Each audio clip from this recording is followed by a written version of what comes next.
Адам болғансын өмірден шаршайтын кездеріміз болады. Сол кезде мен сіздерге Алланың осы көркем есімін айтуды кеңес беремін. Ас-сабур, аса сабырлы.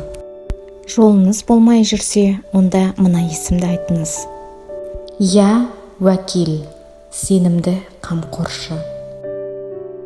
Егер өзіңіздің дене бітіміңізге көңіліңіз толмаса, осы есімді айтыңыз.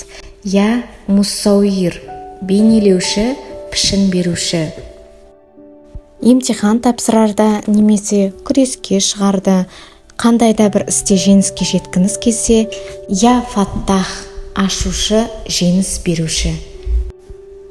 Шіркін, көлікті болсам ғой деп армандаған кісіге мына сөзді айтуға кеңес берем. Я уахаб, сый беруші, жомарт. Достар, менің каналыма тіркелуді ұмытпаңыздар.